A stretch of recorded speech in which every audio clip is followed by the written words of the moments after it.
I got so much motherfucking design on right now. Break it down, bring it back, make it clap. I got 3 old thoughts, new guap, wear that thing. Bitches on my line, and you know. KMB adalah singkatan dari Konferensi Meja Bundar. Mungkin sudah banyak yang gak asing dengan singkatan ini. KMB merupakan bagian penting dari sejarah kemerdekaan bangsa Indonesia. Makanya, kita harus tahu tentang apa itu Konferensi Meja Bundar. Seperti yang kita tahu, Indonesia telah memproklamasikan kemerdekaan pada 17 Agustus 1945. Namun, Belanda masih berupaya untuk menguasai Indonesia. Banyak cara ditempuh bangsa Indonesia agar bisa benar-benar merdeka seutuhnya.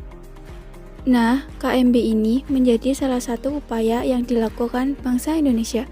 Yuk kita cari tahu tentang apa itu KMB. Apa itu Konferensi Meja Bundar? Konferensi Meja Bundar adalah upaya diplomasi yang berhasil membebaskan Indonesia dari Belanda. KMB ini digelar di Den Haag, Belanda pada 23 Agustus hingga 2 November 1949. Sebelum KMB digelar, sudah ada beberapa perjanjian yang dilakukan seperti Perjanjian Linggarjati pada tahun 1946, Perjanjian Renville pada tahun 1948, dan Perjanjian Romroyen pada tahun 1949. KMB digelar berdasarkan salah satu kesepakatan yang ada di dalam Perjanjian Romroyen. Tujuan Konvensi Meja Bundar. Tujuan Konvensi Meja Bundar adalah untuk menyelesaikan sengketa Indonesia dan Belanda seadil dan secepat mungkin. Bangsa Indonesia menginginkan penyerahan kedaulatan yang sungguh penuh dan gak bersyarat pada negara Indonesia Serikat sesuai dengan pokok-pokok persetujuan Renville. Hasil Konvensi Meja Bundar. Pada tanggal 2 November 1949 tercapailah persetujuan Konvensi Meja Bundar dengan hasil berupa Belanda menyerahkan kedaulatan kepada Republik Indonesia Serikat pada akhir Desember 1949. Akan dibentuk Uni Indonesia Belanda. Dalam uni itu, Indonesia dan Belanda akan bekerja sama. Kedudukan Indonesia dan Belanda sederajat.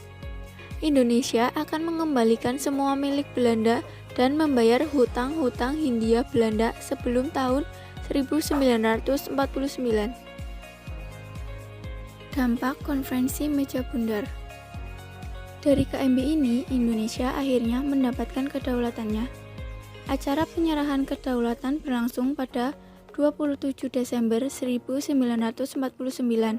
dengan penandatangan naskah penyerahan kedaulatan berlangsung di 2 kota, yaitu di Amsterdam dan Jakarta. Di Amsterdam, naskah penyerahan kedaulatan ditandatangani oleh Ratu Juliana dan Muhammad Hatta. Sementara di Jakarta, naskah ditandatangani oleh AHJ Lonvik dan Sri Sultan Hamengkubuwono IX. Insinyur Soekarno menjadi presiden dan Muhammad Hatta sebagai Perdana Menteri. Kabinet Republik Indonesia Serikat yang merupakan persekutuan dengan Kerajaan Belanda dibentuk. Bentuknya seperti Republik Federasi Pendaulat yang terdiri dari 16 negara bagian. Nah, itu dia penjelasan tentang Konferensi Meja Bundar.